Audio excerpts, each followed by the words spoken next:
Okay, നമ്മുടെ ഇന്നത്തെ ക്ലാസ്സിൽ നമ്മൾ നോക്കാൻ പോകുന്നത് നമ്മുടെ സിവിൽ ഡിസൊബീഡിയൻ മൂവ്മെൻറ്റിൻ്റെ ഭാഗമായിട്ടുള്ള നെക്സ്റ്റ് പാർട്ടാണ്. അതിനകത്ത് വരുന്നത് ഹൗ പാർട്ടിസിപ്പൻസ് സൗ ദ മൂവ്മെൻറ്റ് എന്നുള്ളതാണ്. നിങ്ങളെല്ലാവരും പേജ് നമ്പർ 41 എടുക്കുക. പേജ് നമ്പർ 41 നോക്കുക, ഹൗ പാർട്ടിസിപ്പൻസ് സൗ ദ മൂവ്മെൻറ്റ്. ഇതിനകത്ത് നമ്മൾ പ്രധാനമായിട്ടും പഠിക്കുന്നത് വ്യത്യസ്ത സാമൂഹിക വിഭാഗങ്ങൾ സിവിൽ നിസ്സഹകരണ പ്രസ്ഥാനത്തെ അല്ലെങ്കിൽ സിവിൽ നിസ്സഹകരണ സമരത്തെ എങ്ങനെ കണ്ടു, അവരതിൽ എന്തിനു വേണ്ടിയാണ് പങ്കെടുത്തത്, അവരുടെ പ്രശ്നങ്ങൾ എന്തായിരുന്നു എന്നുള്ളതാണ് നമ്മൾ പഠിക്കാനായിട്ട് പോകുന്നത്. ഇതിൽ പ്രധാനമായിട്ടും 5 വിഭാഗങ്ങളാണ് നമ്മൾ ഈ ഭാഗത്ത് പഠിക്കുന്നത്. ആദ്യത്തേത് സമ്പന്ന കർഷകരാണ്, റിച്ച് പെസൻസ്. രണ്ടാമത്തേത് പുവർ പെസൻസ് ആണ്, ദരിദ്ര കർഷകർ. മൂന്നാമത്തേത് ബിസിനസ് ക്ലാസ് ആണ്. നാലാമത്തേത് ഇൻഡസ്ട്രിയൽ വർക്കേഴ്സ് ആണ്. അഞ്ചാമത്തേത് വുമൺ പാർട്ടിസിപ്പേഷനാണ്. ഇത് ഓർത്ത് വയ്ക്കുക. How participants of the movement എന്ന് പറയുന്ന ഭാഗത്ത് നമ്മൾ 5 വിഭാഗങ്ങളാണ് പഠിക്കുന്നത്. സമ്പന്ന കർഷകർ, rich പെസൻസ്, poor പെസൻസ്, business class, industrial workers and woman participation. Okay, നമുക്ക് നോക്കാം. സമ്പന്ന കർഷകരാണ് ആദ്യത്തേത്. സമ്പന്ന കർഷകരുടെ കാര്യം നോക്കുമ്പോൾ നമ്മൾ പ്രധാനമായിട്ടും പറയുന്നത് ടെക്സ്റ്റ് ബുക്കിൽ നോക്കുക. ഇൻ ദ കൺട്രി സൈഡ് എന്ന് പറയുന്നത് സ്റ്റാർട്ട് ചെയ്യുന്ന അവിടെ നോക്കുക.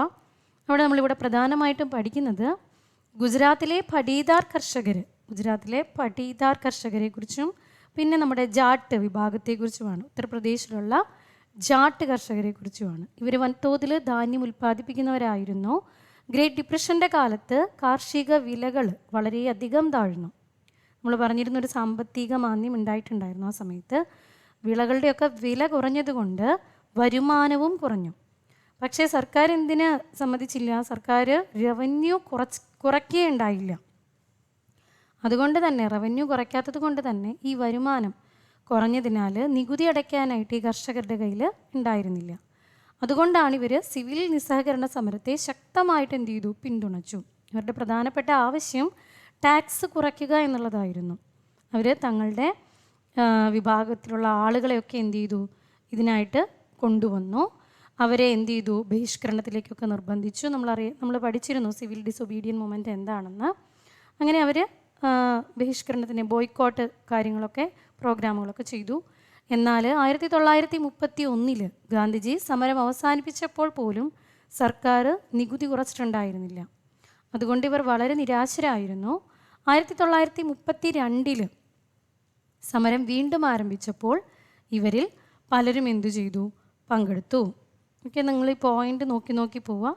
The grew commercial crops and were badly effect by the great depression. ഓരോ പോയിന്റ് ബൈ പോയിൻ്റായിട്ട് പഠിക്കുക. നെക്സ്റ്റ് നമ്മൾ പഠിക്കാൻ പോകുന്നത് ദരിദ്ര കർഷകരെ കുറിച്ചാണ്. ഈ പുവർ പെസൻസ് എന്ന് പറയുന്നവർ വലിയ ഭൂവുടമകൾ, അവിടെ ഉണ്ടായിരുന്ന വലിയ ഭൂവുടമകളുടെ ഭൂമിയിൽ കൃഷി ചെയ്യുന്ന വാടകക്കാരായിരുന്നു.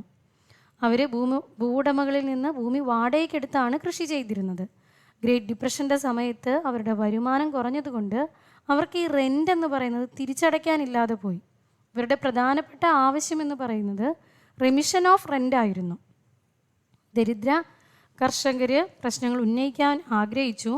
പക്ഷേ കോൺഗ്രസ് നേതാക്കൾ വിചാരിച്ചു സമ്പന്ന കർഷകർ അസ്വസ്ഥരാകും. അതായത് പാവം പിടിച്ച കർഷകർ, പാവപ്പെട്ട കർഷകർ ഈ നോ റെൻ്റ് എന്ന് പറയുന്ന സംഭവമൊക്കെ കൊണ്ടുവരുമ്പോൾ റിച്ചായിട്ടുള്ള കർഷകർ പ്രസ്ഥാനവുമായിട്ട് നല്ല രീതിയിൽ വന്നില്ലെങ്കിലോ എന്ന് പേടിച്ചിട്ട് ഇവരുടെ ഈ പാവപ്പെട്ട കർഷകരുടെ ആശയങ്ങൾ അല്ലെങ്കിൽ ആവശ്യങ്ങൾ ശക്തമായിട്ട് മുന്നോട്ട് വയ്ക്കാനായിട്ട് തയ്യാറായില്ല. അതിൻ്റെ ഫലമായിട്ട് എന്ത് സംഭവിച്ചു? The relationship between the poor പെസൻസ് and the Congress remind uncertain. Okay, ദരിദ്ര കർഷകരും കോൺഗ്രസും തമ്മിലുള്ള ബന്ധം എന്ന് പറയുന്നതൊരു സുസ്ഥിരമായിട്ട് വന്നില്ല. പല മേഖലകളിലും അതുകൊണ്ട് തന്നെ ദരിദ്ര കർഷകരുടെ അനുഭവം കുറവായിരുന്നു. ബോക്സ് 1 നോക്കുക. ബോക്സ് 1 പറയുന്നത് ഈ വിഭാഗത്തിൽ പറയുന്നത് ഹിന്ദുസ്ഥാൻ സോഷ്യലിസ്റ്റ് റിപ്പബ്ലിക്കൻ ആർമി പോലുള്ള വിപ്ലവ സംഘടനകളുടെ ആശയങ്ങളും പ്രവർത്തനങ്ങളുമാണിതിൽ പറയുന്നത്. വിപ്ലവകാരികൾക്ക് ഗാന്ധിജിയുടെ അഹിംസാ മാർഗത്തെ സ്വീകരിക്കാൻ കഴിഞ്ഞില്ല. വിപ്ലവകാരികൾ വിചാരിച്ചത് ബ്രിട്ടീഷുകാരെ അഹിംസയിലൂടെ മാത്രമായിട്ട് പുറത്താക്കാൻ സാധിക്കില്ല. സ്വാതന്ത്ര്യം നേടാനായിട്ട് തീവ്രമായിട്ടുള്ള പ്രവർത്തനം, ഒരു ഹാർഡ് വർക്കിംഗ് മാത്രമല്ല ആയുധ സമരവും ആവശ്യമാണ് എന്നവർ വിശ്വസിച്ചു. ഭഗത് സിംഗ്, സുഖ്ദേവ്, രാജ്ഗുരു തുടങ്ങിയവരൊക്കെ വലിയ രാജ്യസ്നേഹികളായിരുന്നു. ബ്രിട്ടീഷ് ഭരണകൂടത്തെ ഭീതിയിലാഴ്ത്താൻ നടത്താനാണ് അവരുടെ പ്രവർത്തനങ്ങൾ പ്രധാനമായിട്ടും ഉണ്ടായിരുന്നത്. 1931 വിചാരണ സമയത്ത് ജയിൽ മോചനത്തിനോ ശിക്ഷ കുറയ്ക്കാനോ അവർ അപേക്ഷിച്ചില്ല. തങ്ങളുടെ ജീവൻ രാജ്യത്തിന് അർപ്പിക്കുന്നു എന്ന ആത്മാർത്ഥ സന്ദേശമായിരുന്നു വിപ്ലവകാരികൾ കൊടുത്തിരുന്നത്. ഈ മഹത്തായ രാജ്യത്തിനായി ജീവൻ കൊടുക്കുന്നത് വലിയ ബഹുമതിയാണ്.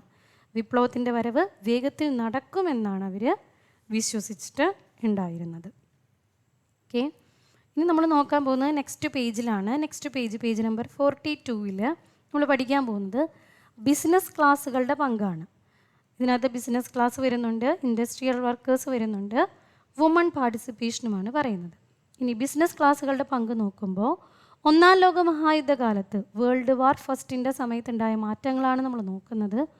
1-ാം ലോക മഹായുദ്ധത്തിന് ആ ഒരു സമയത്ത് ഇന്ത്യൻ വ്യാപാരികളും വ്യവസായികളും വലിയ ലാഭം നേടിയിരുന്നു. മർച്ചൻസും ഇൻഡസ്ട്രിയലിസ്റ്റിനുമൊക്കെ നല്ലൊരു പ്രോഫിറ്റ് കിട്ടിയിരുന്നു. ഓക്കെ, ഇവർ സമ്പന്നരായി വീണ്ടും എന്ത് ചെയ്തു, സമ്പന്നരും ശക്തരുമായിക്കൊണ്ടിരുന്നു. എന്നാൽ ബ്രിട്ടീഷുകാർ ചില നിയമങ്ങൾ കൊണ്ടുവന്നു. നമ്മളിങ്ങനെ സമ്പന്നരായി വന്നപ്പോൾ ബ്രിട്ടീഷ് ഗവൺമെൻറ് കുറച്ച് നിയന്ത്രണങ്ങൾ കൊണ്ടുവന്നു, അല്ലെങ്കിൽ നിയമങ്ങൾ കൊണ്ടുവന്നു. ഇന്ത്യൻ വ്യവസായത്തെ അവർ നിയന്ത്രിച്ചു. വിദേശ വസ്തുക്കളുടെ ഇറക്കുമതി കൂട്ടി, ഇത് രൂപയുടെ മൂല്യത്തെ ഉയർത്തി. ഇതൊക്കെ ഇന്ത്യൻ വ്യാപാരികൾക്ക് ദോഷമുണ്ടാക്കി. അതിനാൽ നമ്മുടെ ബിസിനസ്സുകാരുടെ ഇൻഡസ്ട്രീനെ കാത്തു സൂക്ഷിക്കുന്നതിന് വേണ്ടിയിട്ട് അവർ 1920 Indian industrial and commercial Congress ഉണ്ടാക്കി. 1927 FICCI federation of Indian chambers of commerce and industry രൂപീകരിച്ചു. ഇതൊക്കെ നമ്മുടെ ബിസിനസ്സിനെ സപ്പോർട്ട് ചെയ്യുന്നതിന് വേണ്ടിയിട്ടായിരുന്നു. പ്രശസ്ത ഇന്ത്യൻ വ്യവസായികളായിട്ടുള്ള പുരുഷോത്തം ദാസ് താക്കൂർ ദാസ്, JD ബിർള എന്നിവർ ഇതിനെ നയിച്ചു. അവർ സിവിൽ ഡിസൊബീഡിയൻ മൂവ്മെൻറ്റിനെ പിന്തുണച്ചത് ബ്രിട്ടീഷ് നിയന്ത്രണത്തിൽ നിന്ന് ഒരു വ്യവസായത്തെ മോചിപ്പിക്കണം എന്നവർ ആഗ്രഹിച്ചിരുന്നു. Okay, the industrialist attacked colonial control over the Indian economy. അതുകൊണ്ട് തന്നെ അവർ എന്തിനെ സപ്പോർട്ട് ചെയ്തു? Civil disobedient movement. അവർ ഭയങ്കരമായിട്ട് ധനസഹായങ്ങൾ നൽകി, വിദേശ വസ്തുക്കൾ വിൽക്കാതിരിക്കാനും താല്പര്യം കാണിച്ചു. എന്നാൽ റൗണ്ട് ടേബിൾ കോൺഫറൻസ് കഴിഞ്ഞപ്പോൾ ഇവരുടെ പിന്തുണ എന്ത് ചെയ്യാൻ തുടങ്ങി? കുറയാനായിട്ട് തുടങ്ങി.